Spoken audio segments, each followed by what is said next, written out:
Welcome to the Business Shop podcast, where our guests speak on meeting the challenges of entrepreneurship, as well as offer tips and advice on business, marketing, technology, and more. Whether you are a newbie or a seasoned professional, this episode is for you. I am your host, Audrey Wiggins. Let's chop it up. Chop Squad, I'm excited about our guest today. Her name is Tracy Gunn, and she's going to talk to us about exit strategies. Now, Tracy is a seasoned entrepreneur and founder of Get Exitable, a company specializing in helping business owners exit their businesses on their own terms. The terrifying stats are that only 1 in 10 listed businesses will ever sell. Why is no one talking about this? Well, Tracy shares her signature process for creating and enticing the sale of your businesses. Now, we're going to learn a little bit more about her on the other side of this message. Knock out your competition with Altogether Marketing. We elevate your brand. Take a stance with your business name, logo, the tagline, your colors, even the fonts for your business. And then jab left with your website, jab right with core values. Back up with product experience and bring it on with you. Visit altogether.biz and let us help you create a knockout brand. Thanks for having me. I'm so excited. I love this topic. I love kind of jumping in and getting into the down and dirty of it because nobody's talking about it and they really should be. So yeah, absolutely. Okay, so I'm going to continue on here a little bit more. Audiences will discover, and so we're going to discover this today, Chop Squad, the 3 secrets to ensure a successful sale, including how to go through the valuation process. Oh God. How to create an exit strategy, and how to improve our business value and odds of selling. Now, Tracy draws from her personal experience in transforming her sellable restaurant and finding her buyer in just 3 months. Wow. Some people don't sell their homes in 3 months. mm-hmm. Yes, all while running the 2 restaurants and 2 candy stores. Tracy works with clients who are looking to exit their business due to a loss of passion, retirement, or the desire to pursue new opportunities. With her guidance, clients develop tailored exit strategies that not only make their businesses sellable, but also transferable and highly desirable to buyers. Tracy's on a mission. Get this, folks, to help 1 million small business owners develop and implement exit strategies by 2028. Tracy, again, welcome to the Business Shop. Well, thank you for having me. I'm so excited. Hopefully we'll start knocking on that number today. So getting us closer to 1 million. That would be awesome. Yes, yes. And I know it's doable because it's a lot of small businesses. Yeah. A lot of small businesses out here. Yeah, there are. Yes. There's even more that are ready to retire, but haven't thought about this at all. You know, Mm-hmm. we always know that one business owner who's been around for 30, 40, 50 years. Yeah. And they're like, I think I want to sell. And they're like, well, have you thought about it? And they're like, I talked to my accountant once, maybe. Like, yeah, very common. And it's only, again, I'm a cautionary tale, right? I mean, I wanted to sell. Mm-hmm. The broker told me, don't bother, just liquidate everything. And I was like, oh, wow. what? Like, so I cried. Yeah. But but your business, especially if it's been around for a while, it's a pillar or a mainstay. It's part of the community, and people, look forward to going to, whatever it is, Tracy's shop, or, because I don't know the name of the restaurant, but to be able to continue that. Yeah. That legacy. Right. And it's often the local businesses that have been there 20, 30, 40 years are the ones that support the Booster Club, are the main. Yes. They're the cornerstone of Main Street, like those ones. And when they go, right, because they're ready to retire and they can't find a buyer and it doesn't go on, it leaves a hole. And it's like the business never existed. Like, and it's a crime, really. And because it doesn't have to be that way, right? They built something that had value, that had whether it just be a list or income or value for the community, a service, but there's something there that's valuable. But more often than not, the broker just is looking at the bottom line, Mm-hmm. right? So it's important to be looking, okay, what would the broker say today? And Right. how can, right, like he said to me. And then after I had my little moment and cried, I put on my big girl pants and I thought, what is he missing? Like, because I think there's something here. I think there's something. And I had to really look at it like, okay, why would a buyer not want to buy my business as opposed to Okay. why would they? And once you identify those things and figure out what you want and what you're willing to do, you just mesh the two and boom, you got it. Like it's just, you just have but the longer the runway, the easier the takeoff, really. I Mm-hmm. mean, if you lay it out ahead, don't wait till, 2 months before your retirement date. It's Right. probably not your best chance. Mm-hmm. Yeah, so that's a good place to start then with the first question is Yeah. how do we prepare to exit our business? Yeah.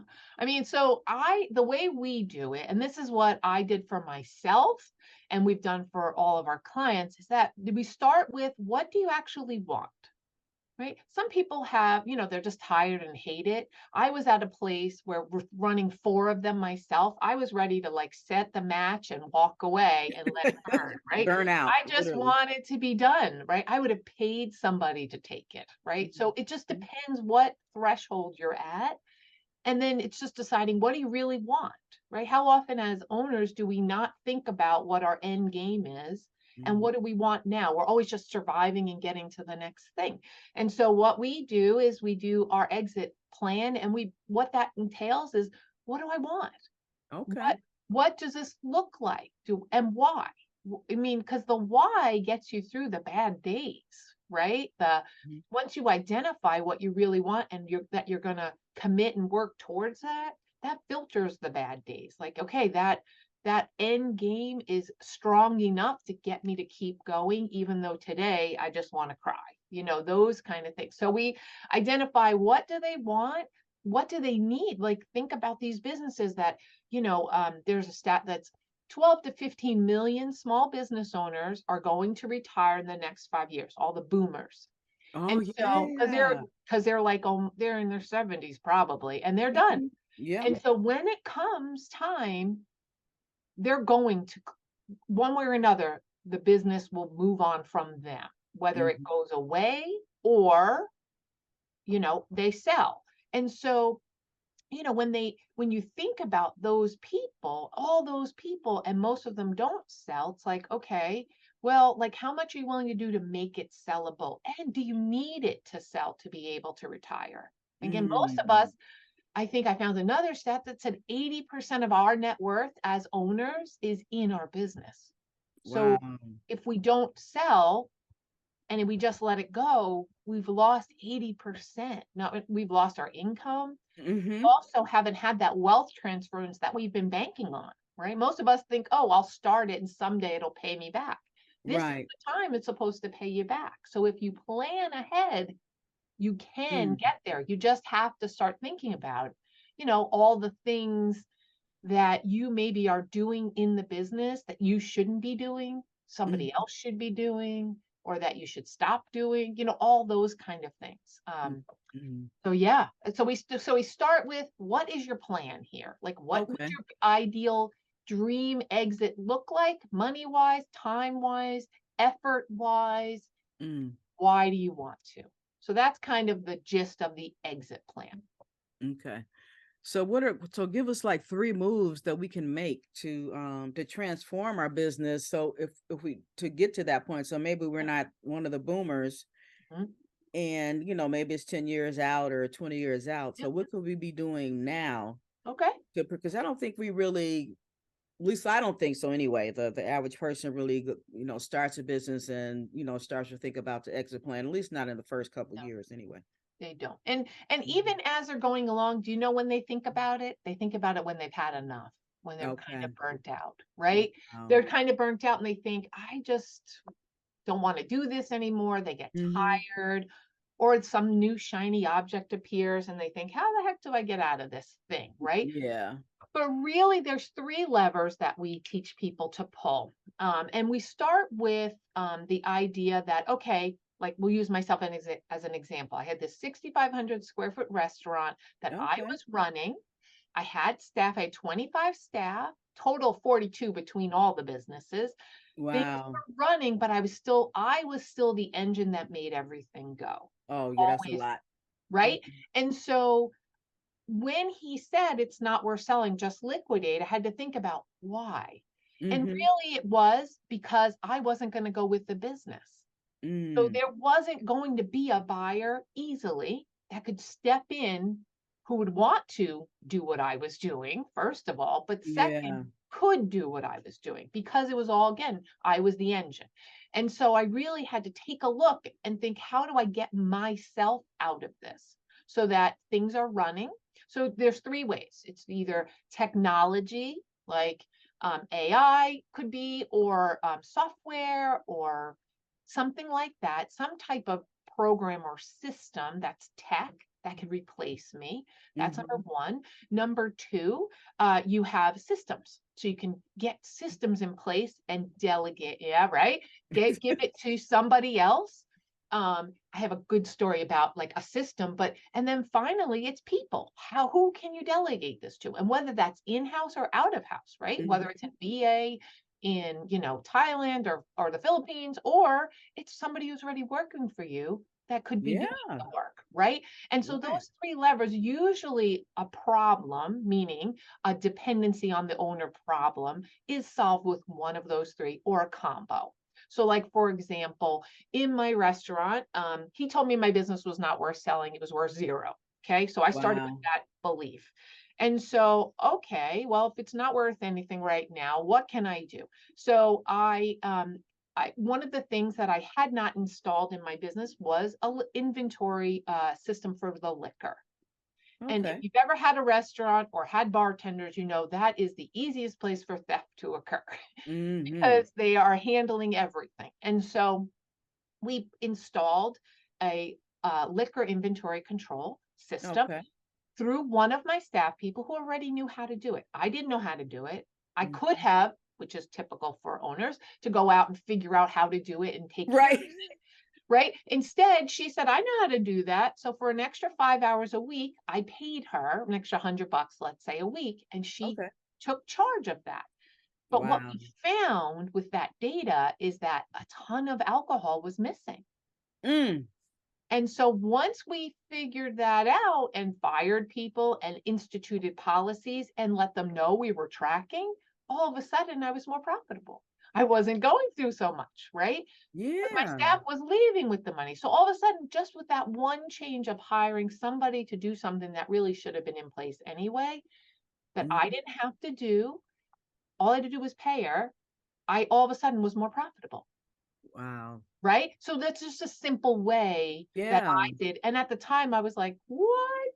Like, this is crazy. Because, there's two ways. I was like, well, it's just a bottle of Jack Daniels, except Mhm. well, it's not just a bottle of Jack That's Daniels. right. If you think about that bottle, let's say makes 40 drinks at Mhm. $7 a pop, it's a lot of money. That's That's right. not, so and all of a sudden you start to add that back into your business. Now you're way more profitable, which means your value's higher. That's Mhm. one little thing I did that all of a sudden made my business more viable and more profitable. Yeah, that was huge right there. My It was. goodness. Well, and I didn't even think about it. When you're in the middle of it, you're Mhm. surviving, right? But I Yeah. wanted to get a handle on it. So, but again, I just delegated that to her. She Mhm. already had the skill set. She implemented it. The end, right? Right. Go on to the next thing. Correct. And that's what I did. That's how I was able to find a buyer because I just kept knocking things out that were Mhm. my job, instead delegating, or like I just turned on a loyalty program in my point of sale system. It was already Okay. there, but all of Okay. a sudden I had a list that Wow. told me how many people came in that were on it. I had a way to talk to them. I could tell how much they were worth to me every month, every year. I Mhm. could track. And so, and it gave some more personalization to the environment, but also, all of a sudden I could predict. Mm. right? But I had, again, Yeah. in the midst, but that was just turning on the tech. That's all that it was. And I didn't have to pay for it. But you see how tech just all of a sudden built an asset for me Y- without me doing it. Yes, yes. Mm, Now there's the equity yeah. in your business. Right, right. And Yeah. again, you're building your assets. So it's Hmm. really like we talked about, like most people in the beginning are just thinking, let me get this thing going, let me Hmm. start to get paid, let me make sure it stands on its own. But we get to that place and we usually don't go any further. We start to really focus on growing as opposed to solidifying the base here, right? So that it can exist without us, so that it can, part of our little saying is like that you need to transform your business into an exitable, meaning you get out of it, Hmm. transferable, meaning you could hand it to someone and it's not going to fall apart. And if you Yeah. have those two pieces, now it's sellable, right? Mhm. Nobody Right. wants to buy a job. I mean, very Right. right? I mean, right? And so it's just shifting the thought process. And again, I am an advocate, obviously, but of exit planning from the beginning. Like what's our goal here? Yeah. Because it keeps us really on track. It keeps us in the rut we're supposed to be in, staying on track instead of off in no man's land with the new shiny thing that's attractive to us. It just keeps us moving towards the goal. And not just in the end, but in the beginning. If you knew that you wanted to build a $3 million a year business and you were going to do it through having 5 stores in the tri-state area, doing this much per in sales a year, you'd Hmm. know exactly how to get there because you've defined it, right? Right. And you would dismiss anything that kind of detracted from that. And it doesn't mean you can't change that exit Hmm. target, right? As you evolve and think, well, that's maybe not as possible, or maybe I underestimated, maybe it needs to be bigger, right? We adjust. But if you don't have it at all, we're kind of building willy-nilly. Like I kind of equate it to like this, fun house where we just don't have a plan, but we just start building our house and we have a little crazy room over here and a crazy room over there. And like nothing makes any sense. And it's a mishmash because we've just kept building with no real in target in mind. We don't know what it's supposed to look like at the end, you know? Yeah, yeah. So, So if we're here now and we haven't done anything, is it too late? no, it's not too late. That's why this is so important. That's why I do a lot of these, is that it's not too late. Like if I had listened to the broker, who, let's be honest, like his job is to sell something that's easy for him and make him money, right? Yeah. That's so he's not thinking about what's best for me per se. He's Hmm. thinking, is this workable for him? So Right. if I had listened to him after I cried, I just would have like closed up, right? Hmm. Yeah. And And been so depressed for the next correct, 20 years. exactly. And like Hmm. gotten out and just thought there was no hope. So, but there is hope because I didn't fix everything. And yet within 3 months, a buyer approached me in my bar. He was a customer who never had a business. But he really appreciated and wanted what I had built Wow. just Now, by how did making that? some changes. Yeah. Now, Tracy, how did that happen? I mean, did he know that you were in the market for selling, Yeah, or we just started the conversation, or? I had talked a lot about it because I was running. I was Mhm. very present in all my businesses, Okay. meaning like I always hired, I always had staff. So it wasn't only dependent on me, but because I was kind of the core, Hmm. right? And I was always there kind of just seeing how it was going. Like my largest one was a 6,500 square foot restaurant. It fit Yeah, 300 or 400 people. The that's bar sat awesome. 40. It was humongous. And so it That's really big. needed somebody to manage. But I was in the between the time of like being able to find somebody to manage and pay for that, right? Okay. Anywho, but he was there and I had been talking about that I had a new grandson and I just wanted to be able to go and just snuggle him for months, but I couldn't.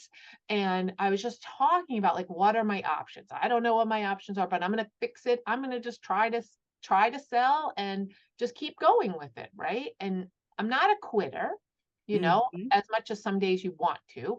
And I thought Right. I can fix this. So I gave myself 6 months and I thought in 6 months, if I can't figure this out and be happier and find somebody to buy this thing, then maybe I'll just close it. But I gave myself a time frame to work towards.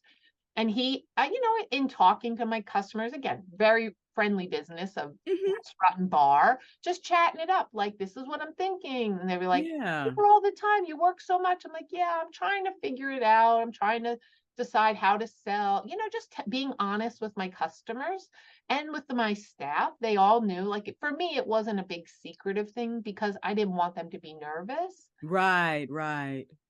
So I was just very honest about, like, I'm not going to leave you guys in the lurch. A lot of them had been with me a long time.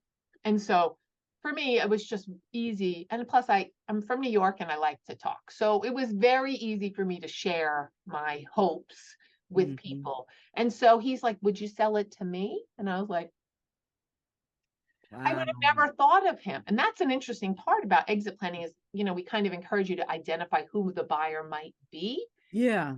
And I just never thought somebody just sitting at the bar having a beverage would be somebody.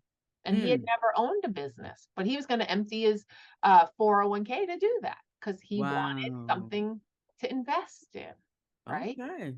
But Okay. again, like, so that's kind of the theory there is like, people will approach you Hmm. if you're working towards that goal. But if it's not obvious and you're not working towards it, it's not really going to ding on people's radar that you're looking Hmm. for that, right? That's true. Yes, yep, absolutely. So Tracy, then how is the business valued, or how do we value a So, I mean, business? I usually do. So when I asked the broker, I had zero idea. So he told me it was worth nothing. So it did not compute for me. It made no Yeah. sense.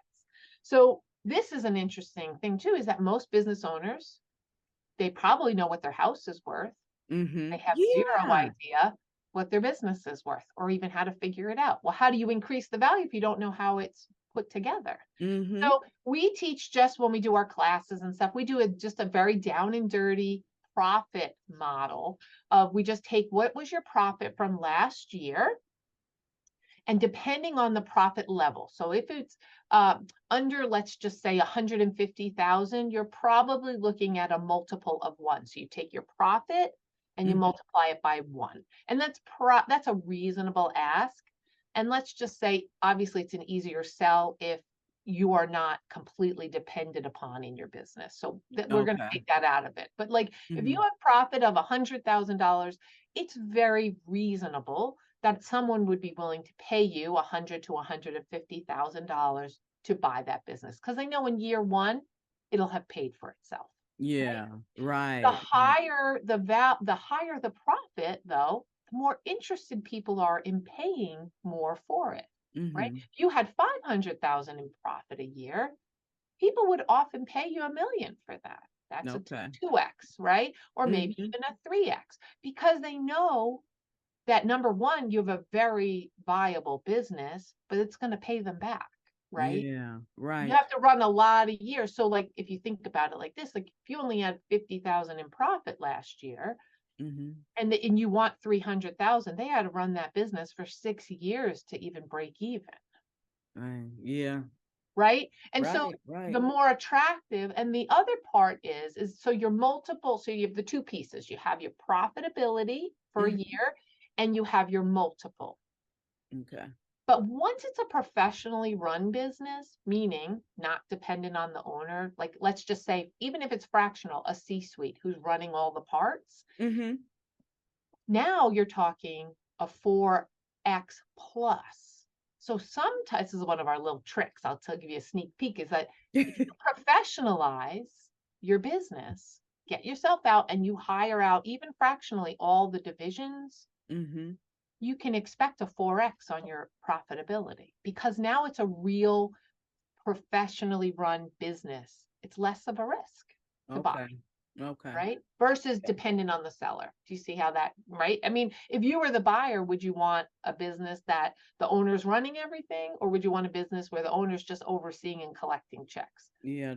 Door number two. Right? Exactly. But we don't think about that because we're Yeah. in it, right? And we're Yep. also emotional. Like, this is our baby that we Mm. built, usually from scratch. It's Yeah. afforded us the life. usually, like if you've been in business a long time, that business has provided for you over the years. And so you're Mhm. emotionally attached to it. So you see it as more valuable because it's emotional, right? Right. But not always transferable.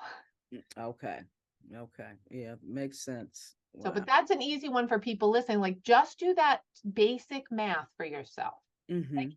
and just think you're probably in the more 1 to 1.5 to 2 range. So think about that. Like if you're depending on your business selling for $1 million so you can retire Mhm. someday, well, then you probably have some work to do because Yeah. the reality check is, okay, where is it now?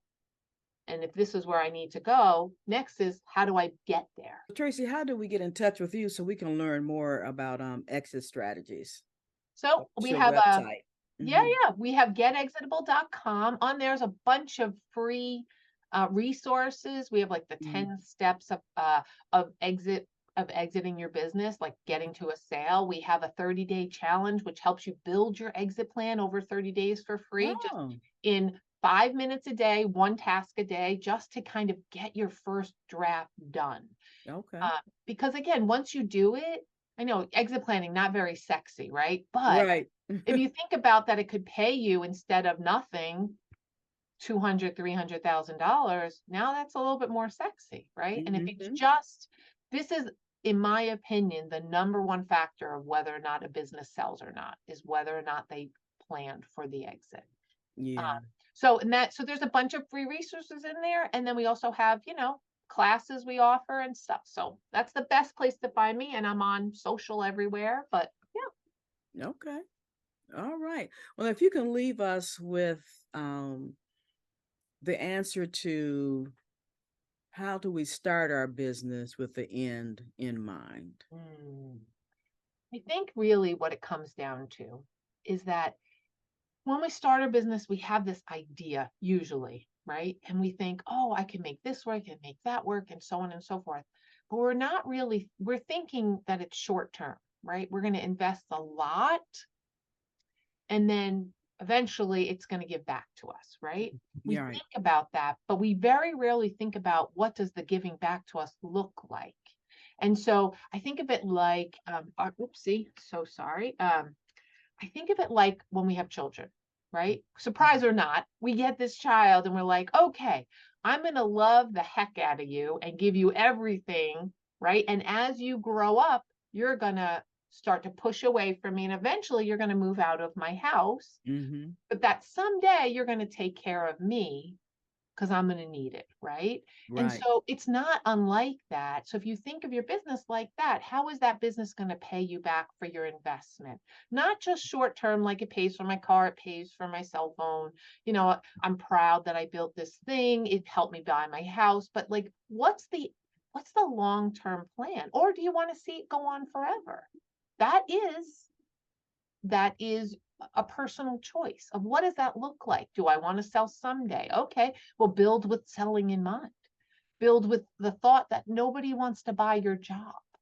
Mm. It's Yeah, that's right. That's right. right. Most businesses are jobs, not they're full-time or double full-time jobs, not just a business, right? We think it's a business because we own it, but it more often than not owns us. So how can we flip that, right? And think about that. But it happens, you think about when you start your business and it's like you're learning and you're figuring out all the things, but we get so good at handling things. So then we just keep adding and adding to our plate to the point where nobody could step in and do the things we do because we're juggling the 8,000 things, whereas when we started, we were juggling like 10 things. But we've adapted over time and gotten really good at it, except it hasn't pushed us to get ourselves and delegate all those things. So I hope that makes sense. So like, if you think about like, I would like to be on a beach with my husband or wife, and have a couple homes and exit for $500,000, well, there are some things you need to do. It's not going to organically happen. It's something Right. you have to plan and strategize to accomplish. Yeah. It can be done no Mm-hmm. matter when it is, even if it's next year, there are things you can do, right? However, if you you just really need to think about that. All right. Well, thank you, Tracy. Really appreciate it. Thanks for coming on. I appreciate you having me, and I hope everybody builds an exit plan. Even just start to think about it, which is a weird thing. You're like, it's not for me yet, but it is for you. Yeah, absolutely. So Business Shop, get going, get started. Today is the day for the plan. Yep, exactly. And if you don't plan, you plan to fail. That's Benjamin Franklin. Yeah, that's it. That's it. Thank you for listening to The Business Shop. We hope that you were able to glean valuable information from our guest and that you will download and share this podcast. Your rating and review is much appreciated. To go deeper with our guests, please visit their website and social channels. To learn more about us, please visit businesschop.info or altogether.biz, where we will help you expand your brand.